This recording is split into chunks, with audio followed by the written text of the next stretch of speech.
What's up, y'all? You kicking it with the Junkyard Dog on junkyarddogs.com. We back in the dog house, about to get it in, so check it out. I have a full-blown list here of things I gotta do. This is the stuff I gotta hook up for MAYHEM. That's just what I'm doing. I gotta get the alternator rebuilt. I gotta clean the T56 because I have one that's actually good to go, but it just needs to be cleaned up. I gotta rebuild the superchargers and order the bearings. I gotta bring the intake to get flattened and welded. It's a long story. Proper install of the A-arms. So that's just something I'm trying to kind of knock out little by little. Measure, cut, and balance the drive shaft. So that's after the 6-speed goes in. And then install a radiator, unbend the fins, because during travel and back and forth, some of the fins got bent. And then number 2 here, I gotta order vinyl wrap. So I'm gonna order the vinyl wrap for the car. Then I gotta clean out the interior because I put a bunch of stuff in there just to kind of move it around. And then on the red Vert back at the house, I gotta remove the dash, the drivetrain interior, and the wiring harness, okay? Because I'm gonna use a wiring harness on this car. The bottom is just for something else I gotta do. I gotta drill and tap 5 GT40 intakes, which you can buy at junkyarddogs.com. But yeah, other than that, that's it, man. So if you see me like jumping around doing like random stuff, it's because I'm trying to like knock off stuff off this list, and then as new things come up, then I jot it down. So right now, I'm about to jump on the mill. And because it says proper install of A-arms. Well, on the A-arms, there's spindles. And the spindles, I'm using a bolt-through system for my bumpsteer kit. Because, you know, for racing, you want a bolt-through system because it's stronger than the tapered style. So my bolt-through system requires that I drill the connection hole in the spindle to 5/8. So I'm actually not going to drill it. I'm going to use an end mill. And I'm gonna use my mill to, you know, center up the hole, find the center of the hole, and then boom, just hit it, all right? So let's get to that real quick. So this is a 94-95 spindle that's been cut and re-welded right here at the tie rod connection right here.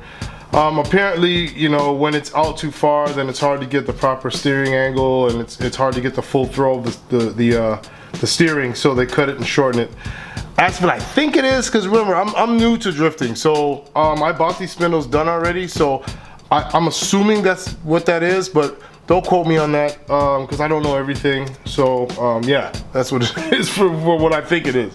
If it isn't, please correct me in the comments so I can learn something. Anyway, so this hole is supposed to be 5/8, and right now it's just not big enough for the bolt through system. See, this is one of the bolts for the bump steer kit, and it's supposed to be able to pass right through there, and it can't. Okay, so I have to basically drill that out to get to the proper size. All right, so just to keep the geometry straight, what we're gonna do here is we're gonna find the center with this dial test indicator.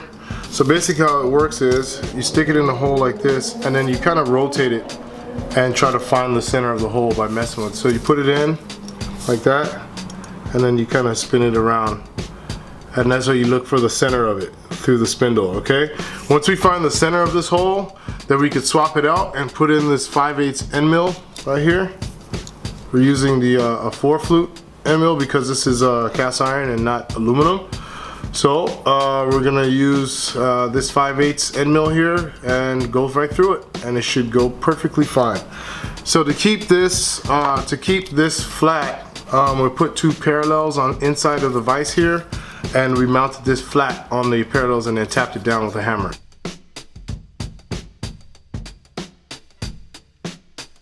Alright, so now that we got the center of the hole here, we loaded up the 5/8 end mill. We got to calculate the cutting speed. So this is a pretty big end mill. It's a fairly sized end mill. Cast iron is not exactly the most forgiving material like aluminum. So we got to do this right. I don't even mess up the part. So the math, and the way that the math goes is, so the cutting speed is 6 to 8 surface feet per minute. And you multiply that by 4. So you'll say, so let's just say 8 times 4, and that's 32. Okay, that's 32 at the top of it, right? And the D divided by D would be the diameter of the end mill, which is 5/8.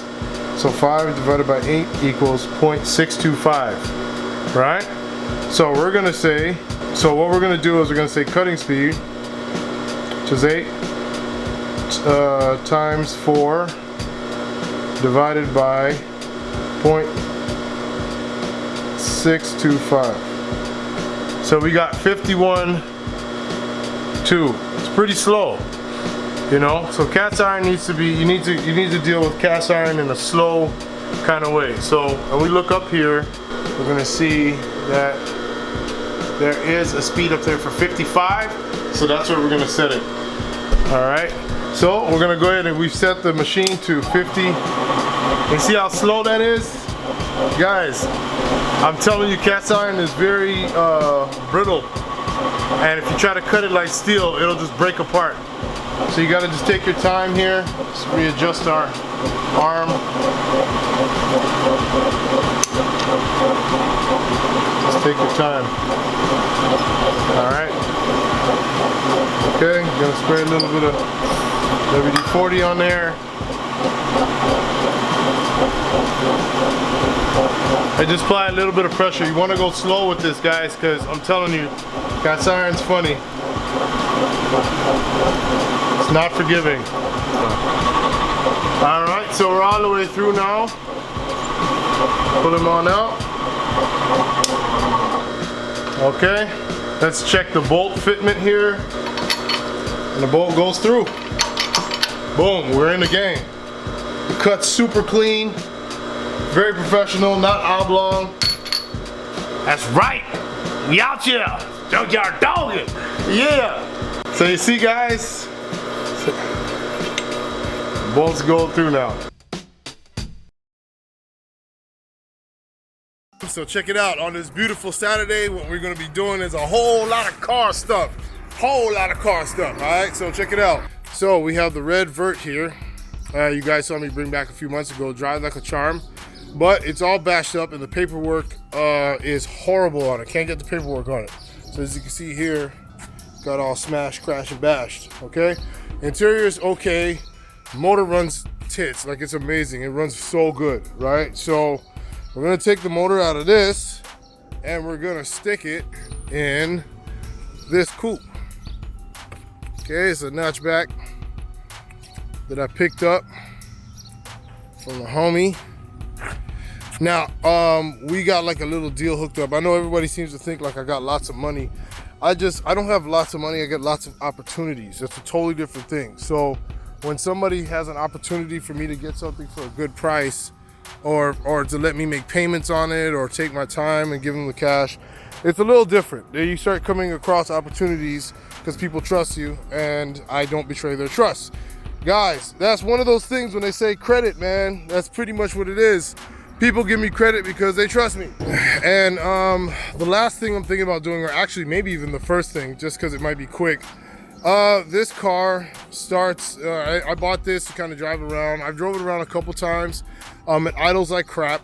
So what I did was I ordered an idle air control switch, the TPS. I also ordered O2 sensors. Yeah, so that's pretty much what I'm gonna do on this today. I'm gonna see if I can knock it out, get it to start running like somebody cares about it, because I really like this car. So first thing I'm gonna do with this GT convertible is change those sensors, start it up, see if we can get it to idle properly. I'm gonna start with the Mustang first, the blue Mustang first, because I'm the most familiar with that, and I can knock it out pretty quick, just to kind of get those things done. Now there's a method to installing a TPS.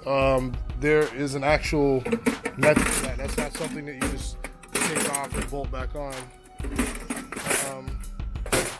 You have to use like a little electrical tester, which I don't have with me. For some silly reason I forgot it, because I was at my shop this morning and I forgot it. So whatever, all right? I'm just gonna put it on, but I need to adjust it still, because even when you put on a TPS, it needs to be adjusted in order for it to read properly.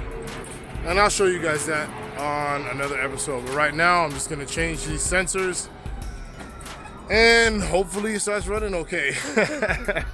All right, let's see what's up. So first things first, I put on this TPS here, as you can see. I'll put a link in the description as how to do that, because there's a video explaining thoroughly how to properly install your TPS. I think it's on LMR. Next thing we're gonna move to is the IAC here, which looks kind of crusty, but looks are deceiving, could work perfectly fine. But I'm gonna go on ahead and remove this here. All these plastic pieces are so brittle, they just break at the drop of a dime, so which I don't want to do, because once it starts vibrating, it'll come loose.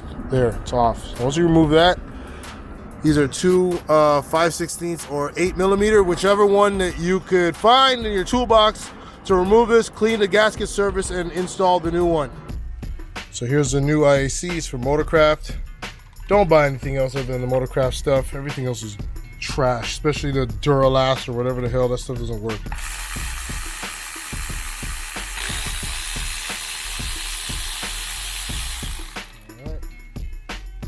Looks a little dirty, but nothing super crazy. Everything in this motor looks like it has like calcium on it. So wherever this car came from, you could tell there was like salt in the air. So it's probably a beach car. But then we got this old gasket, which popped right off. So we just got to clean this gasket surface here and then install the new one. All right, so I changed the O2 sensors. I took the MAF out of the red Mustang, the red convertible, because I noticed that when I unplugged the MAF on this one, it didn't do anything, and that's kind of weird. It should shut off. I changed the idle air, and I changed the TPS, and I adjusted the timing. So all I did was, this was facing over here, and it was idling really high, so I just rotated it counterclockwise until it got the idle I wanted. So let's go ahead and fire it up. All right. I would just need some exhaust. Bring that into full play. But yeah, it sounds good, man. I think I might take it out today. You know what I mean? Let's go.